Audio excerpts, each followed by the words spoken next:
고린도전서 12장 4절에서 11절의 말씀을 통해 우리를 향하신 하나님의 뜻을 헤아려 보고자 합니다. 오늘 본문 말씀은 1차적으로 고린도 교회를 향한 말씀이지만 사실상 교회라는 모임 전체를 향한 말씀이기도 합니다. 신앙생활을 홀로 꾸려가지 않고 모임과 공동체로 꾸려가려는 우리 신자들에게 오늘 말씀은 소금과 같이 중요한 말씀입니다. 원래 고린도 교회는 이방 땅에 있었던 교회입니다. 이방 땅에 세웠던 교회인 만큼 교회가 안전하게 정착하는데 많은 시간이 걸렸습니다. 교회가 정착하고 뿌리를 내리는 이 과정에서 또 교회 내부에 많은 갈등과 문제를 겪기도 했죠. 고린도전서가 총 16장인데 고린도전서를 보게 되면 그 많은 부분에 당시 이 교회에서 발생했던 여러 문제들이 등장하고 고린도 교회를 세웠던 사도 바울이 그 교회에 발생했던 문제를 막기 위해서 여러 가지 해법들을 말씀을 통해서 제시하는 것을 보게 됩니다. 가장 크게 이 교회에 있었던 문제는 이 교회 바깥에서 있었던 예수 그리스도에 대한 너희들이 믿는 그 구세주 예수에 대한 조롱이었습니다. 예수님의 십자가와 부활을 어리석은 짓이라고 조롱하던 사람들이 있었습니다. 유대인도 그랬고 또 헬라인도 그랬습니다. 이렇게 주님의 십자가와 부활을 조롱하고 어리석다고 이야기하는 유대인과 헬라인들을 향해서 고린도전서는 십자가의 길, 십자가의 도에 관하여 말씀합니다. 고린도전서 1장 18절 이하에 나오는 말씀처럼 이 십자가의 길이란 이 세상이 추구하는 길과는 달라서 약하고 보잘것없어 보이는 이들이 하나님의 선택을 먼저 받는다고 말씀합니다.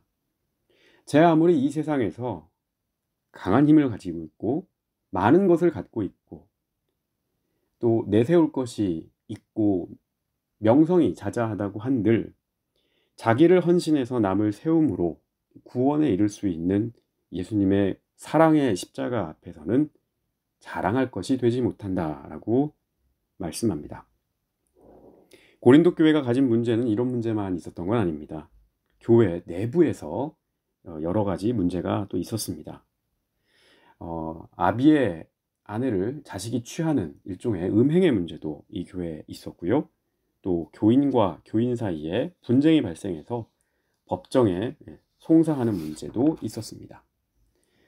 또 당시 초대교회는 종말의 때가 가깝다라고 그렇게 믿고 살았기 때문에 그러니까 예수님께서 곧 오신다라고 그렇게 믿고 살았기 때문에 지금 이 현실에서 내가 이것을 해야 되느냐 말아야 되느냐라고 하는 고민들이 있었습니다. 그 중에 하나가 결혼을 해야 되느냐 마느냐의 문제였습니다. 신자들이 지금 과연 결혼을 하는 것이 옳으냐 또 그렇지 않느냐라는 문제도 교회에 있었던 문제였습니다. 또 이방 지역이기 때문에 그 지역에는 우상의 신당이 있었고요. 그 신전에서 제사를 드린 그 제밥이죠. 그 제밥을 교회 공동체 공동식사라든지 교제의 자리에 가지고 와서 먹는 문제.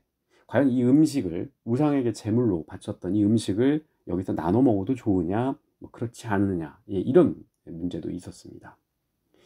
초대교회가 뭐 고린도 교회뿐만 아니고 여러 교회가 있었는데 그 교회마다 각각 다양한 문제들이 있었습니다만 고린도 교회만큼 이렇게 여러 가지 문제가 복합적으로 얽히고 설켜 있던 그런 교회는 없었던 것 같습니다. 영적으로야 굉장히 열성이 있었고 열심이 있었던, 둘째가라면 서러울 정도로 최선을 다하는 그런 교회였지만 그만큼 발생하는 문제도 많았던 교회이기도 합니다. 그런데 이런 문제도 뭐 문제였지만 실상 고린도 교회 안에서 가장 큰 문제, 오늘 우리가 본문 말씀에서 다루려고 하는 문제인데요. 그 문제는 성도와 성도 간에 은사를 두고 발생하는 갈등의 문제였습니다. 은사를 너도 받고 나도 받았기 때문에 누가 더 좋은 은사를 받았느냐라고 서로 자랑하려고 하고 앞질러 가려고 하는 그런 은사를 남용하는 모습이 이 고린도 교회 안에 있었습니다. 자기의 은사를 남보다 더 돋보이게 하려고 경쟁하는 이 모습이 바로 이 교회의 문제, 핵심이었습니다. 오늘 우리가 함께 읽은 본문인 고린도전서 12장 그리고 13장과 14장까지 이 총 3장에 걸쳐 기록된 내용, 그 안에는 모두 은사 때문에, 교회 안에서 있는 은사 때문에 발생하는 갈등, 그리고 경쟁, 이런 부분들을 다룹니다. 어떤 은사가 더 나은지 그거 가지고 경쟁하고 갈등하고 시기하고 질투하고, 그래서 결국 그리스도의 몸을 이루어가야 할 모든 지체들이 하나의 몸을 이루지 못하고 서로 찢어지고 갈라서는 그런 모습을 다루고 있습니다. 고린도 교회를 세웠던 사도 바울은 이 교회를 너무나 사랑했던 사람입니다. 이 교회를 향한 하나님의 마음을 바로 느낄 수 있을 정도로 바울은 현실적인 말로 이 신자들을 권면합니다. 본래 은사라는 말은 그리스 말로 카리스라고 합니다. 우리 카리스마라고 하는 그 말을 잘 아시죠? 그 말이 바로 여기에서 나왔는데요. 이 카리스 혹은 카리스마라고 하는 말은 내가 가지고 있는 어떤 잠재력을 뿜어내는 이거라기보다 하늘에서부터 내가 가질 수 없는 어떤 너머의 어떤 그 힘으로부터 하늘로부터 받은 어떤 힘, 하늘이 우리 각자에게 준 어떤 그 선물, 좌중을 압도할 수 있는 어떤 능력, 이런 것들, 은혜로 내려준 힘, 바로 이런 것들입니다. 이것을 은사라고 우리말로 번역을 했습니다. 그런데 하나님께서 우리에게 내려주신 이 은사가 동일하지가 않다는 게 중요합니다. 하나님께서 우리에게 내려준 은사는 카리스, 이 은사는 똑같지 않습니다. 은사는 매우 다양합니다. 어떤 사람은 찬양을 매우 잘하는, 그래서 그 찬양을 통해서 사람들에게 감동을 주고 은혜를 끼치는 그런 은사를 주셨고, 어떤 사람은 악기 연주를 기가 막히게 해서 그 사람의 연주를 통해서 사람들이 뭔가를 갖다가 깨닫고 느끼고 영혼이 정화되는 것 같은 그런 감동을 주는 그런 은사를 또 주셨고, 또 어떤 사람은 운영 능력과 좋은 판단 능력이 있어서 그 운영과 판단에 유리한 지혜를 가진 그런 은사를 주셨고, 또 어떤 사람은 남들이 잘 보지 못하는 것을 볼 수 있는 눈을 가지고 있어서 어떤 구석을 볼 줄 알고 남들이 잘 주목하지 않는 것을 보면서 그것을 바탕으로 사람들을 잘 섬기는 그런 은사를 주셨고, 또 어떤 사람은 그 존재만으로도 묵직하게 한 자리를 묵묵하게 지키는, 그래서 그 공동체에 꼭 필요한 사람인 것 같은 인상을 주는 그런 힘을 가진 은사를 주셨고, 또 어떤 사람은 하나님 말씀을 연구하고 그 뜻을 헤아리고 그것을 언어로 다듬고 만들어서 사람들에게 가르치는 지식의 은사도 주셨습니다. 오늘 말씀 8절에서 10절을 보게 되면 이러한 은사가 매우 다양하다는 사실을 우리는 볼 수 있습니다. 8절에서 10절 말씀을 제가 다시 한번 읽어보겠습니다. 어떤 사람에게는 성령을 통하여 지혜의 말씀을 주시고 어떤 사람에게는 같은 성령을 따라 지식의 말씀을 주십니다. 어떤 사람에게는 같은 성령으로 믿음을 주시고 어떤 사람에게는 같은 성령으로 병 고치는 은사를 주십니다. 어떤 사람에게는 기적을 행하는 능력을 주시고 어떤 사람에게는 예언하는 은사를 주시고 어떤 사람에게는 영을 분별하는 은사를 주십니다. 어떤 사람에게는 여러 가지 방언을 말하는 은사를 주시고 어떤 사람에게는 그 방언을 통역하는 은사를 주십니다. 아멘. 말씀을 읽어가면서 한 가지 반복되는 부분을 보셨을 겁니다. 은사는 다양하지만 그 은사의 원천, 그 은사의 뿌리는 바로 성령이라는 겁니다. 그리고 그 성령이 다른 것이 아니라 모두 같은 성령이라고 사도 바울은 강조합니다. 같은 뿌리에서 다양한 모습이 나왔다는 거죠. 근데 영적인 것은요, 우리 인간의 마음, 감정, 의지, 생각을 관장하는 곳입니다. 우리가 예수님의 사랑으로 어떤 충만한 그런 상태에서 이 거룩한 영의 이끌림을 받는 상태, 성령의 인도를 받는 상태에서 우리가 하는 말, 우리 바깥으로 나가는 행동, 그리고 어떤 모습, 이런 것들이 하나가 있고요. 반대로 성령의 인도를 받지 못하고 제 판단과 자기만의 영에 취해서 하는 언어, 행동, 모양을 한번 비교해 보시기 바랍니다. 어떤 모습인지, 똑같은 사람이지만 어떤 모습으로 대조가 되는지 한번 보시기 바랍니다. 이 고린도 교인들에게 다양한 성격이 있었고, 또 이 사람들이 받았던 은사도 다양했고, 이 사람들이 맡았던 그 직분도 다양했습니다. 이것이 같은 성령으로 서로 단단하게 묶여서 나타났더라면 교회가 더 폭발적으로 힘을 받아서 앞으로 나아갈 수 있었겠죠. 하나님의 능력이 그 교회로 말미암아 더 선명하게 드러날 수 있었겠죠. 그런데 내부에서 더 서로를 깎아먹고 서로 경쟁하고 서로 시기하고 질투하게 만드는, 그래서 성령의 하나 되게 하심을 회방하는 그런 아쉬운 상황이 이 교회 안에 있었습니다. 모든 것을, 그 은사와 직분을 하나로 단단하게 엮어줄 수 있는 성령의 역사가 교회 안에 그리 강하지 못했던 것 같습니다. 자기의 은사가 제일이라고 남의 은사를 조금 낮게 보거나, 내가 가진 능력이 더 출중하다고 그 능력이 없는 사람을 얕잡아 본다거나, 자기가 말씀 조금 안다고, 성경 조금 안다고 교만하게 생각해서 말씀을 모르는 사람들을 무시하려고 하거나, 자기가 방언한다고, 또 그 방언을 통변한다고 그런 은사가 없는 사람을 만나면 성령이 없는 사람이야, 성령도 안 받은 사람이야, 성령 없는 사람 취급하는 그런 너무도 인간적이고 인간적인 그런 연약함이 지금 교회를 뒤흔들고 있는 겁니다. 교회란 예수님을 구원자로, 우리의 주님으로, 삶의 기준으로, 믿음의 원천으로, 위로와 치유의 근원으로 고백하는 사람들의 공동체입니다. 교회는 근본적으로 인맥 쌓고 사람 구경하기 위한 공간이 아닙니다. 교회는 세상이 말하는 그런 세상 자기 자랑을 하기 위한 사교 클럽이 아닙니다. 또 교회는 내가 상처받고 아파하는 것을 치료하기 위해서, 상담하기 위해서 나오는 그런 심리치료센터나 상담센터와 같은 전문 기구도 아닙니다. 교회는 그런 역할들을 물론 부수적으로 감당하지만 교회의 근본은 예수님을 예배하고 그분을 구원자여 주님으로 고백하고 그 믿음을 바탕으로 그리스도인답게 살아가도록 훈련받고 양육되는 그런 곳입니다. 그런 믿음을 가진 신앙인들의 공동체가 바로 교회입니다. 우리는 예배를 통해, 말씀을 통해, 기도를 통해, 찬양을 통해, 성도의 교제를 통해 우리 안에 계신 예수님을 고백하고 그분이 우리의 구원자요, 치료자요, 능력이 되심을 거듭 확인하고, 그리고 그 힘으로 이 세상을 살아가고, 부족하지만 그분을 닮아서 살아가려고 오늘 한번 노력하고 또 노력하고, 그 받은 은혜 가운데 우리 모두가 조금씩 조금씩 그리스도의 인격을 닮아가는 작은 그리스도가 되어서 이 세상의 빛과 소금으로 살아가라는 그 사명을 부여받은 존재들, 이 존재들이 모이는 곳이 바로 교회입니다.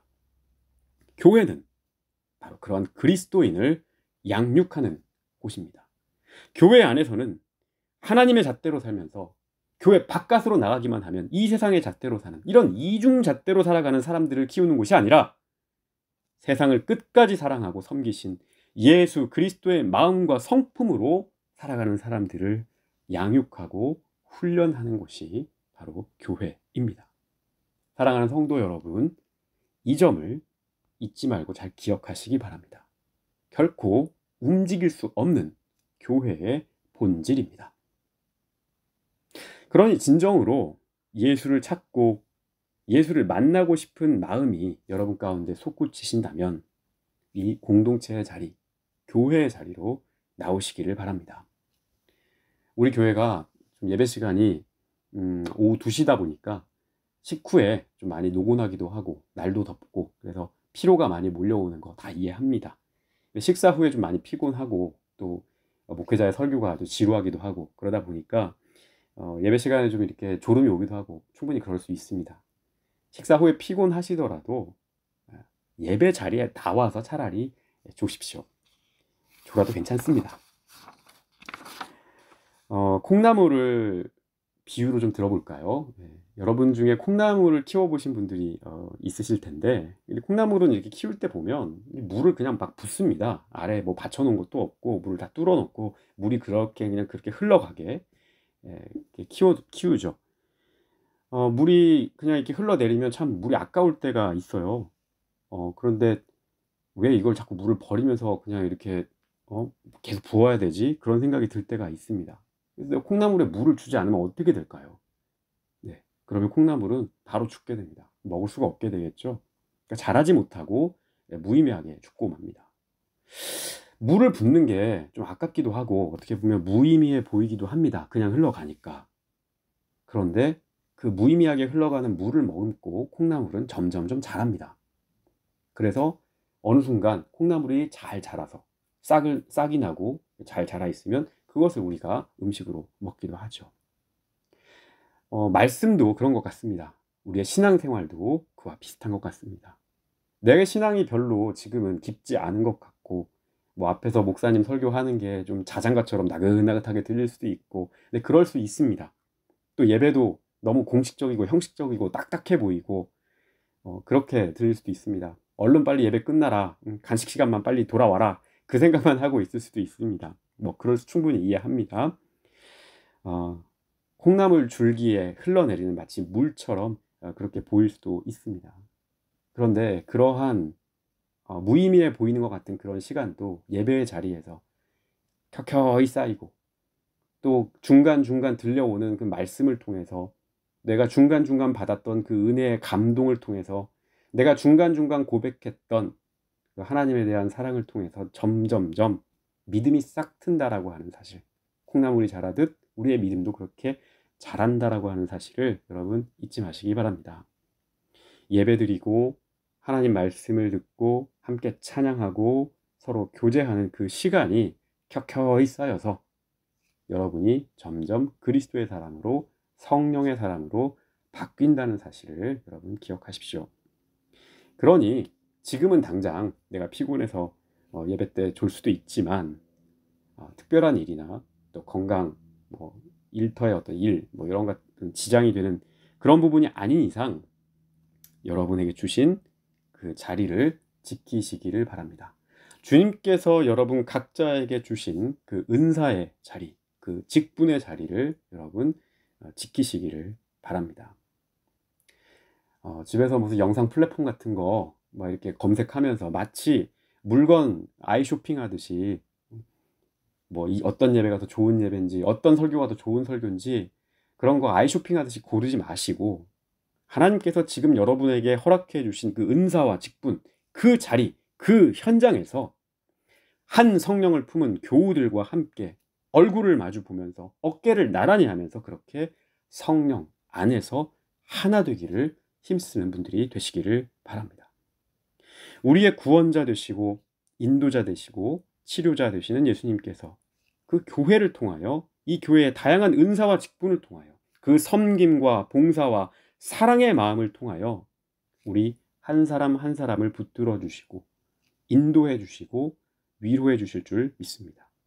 교회가 다른 것들에 휘둘리지 않고 그리스도 예수의 사랑을 품은 그 그리스도인들을 가꾸고 키우는 복음의 요람이 될 줄로 믿습니다. 우리 소중한 한 사람 한 사람에게 하나님께서 그 능력을 부어주실 줄로 굳게 믿습니다. 그 안에 성령이 날마다 역사하셔서 지금 내게 없는 것, 내게 결여되는 것, 결핍된 것 이런 것들을 원망하는 대신에 이미 내가 주님께로 받은 그 복에 한 번 더 감사하면서 그 감사를 통해 주님께 더 좋은 것을 받아 누리는 복된 사람들이 될 줄로 굳게 믿습니다. 사랑하는 성도 여러분, 우리를 끝까지 붙들어 주시고 도우시는 그 예수님을 바라보면서 예수님 안에서 성령께서 우리에게 주신 그 은사와 직분을 가지고 충실하게 주님의 몸된 교회를 섬기고 우리의 형제와 자매를 섬기면서 살아갈 수 있기를 바랍니다. 이번 한 주도 그 말씀 가운데 승리의 주관으로 가꾸어 가시기를 주님의 이름으로 기원합니다. 다 함께 오늘 주신 말씀을 생각하면서 잠시 기도하도록 하겠습니다.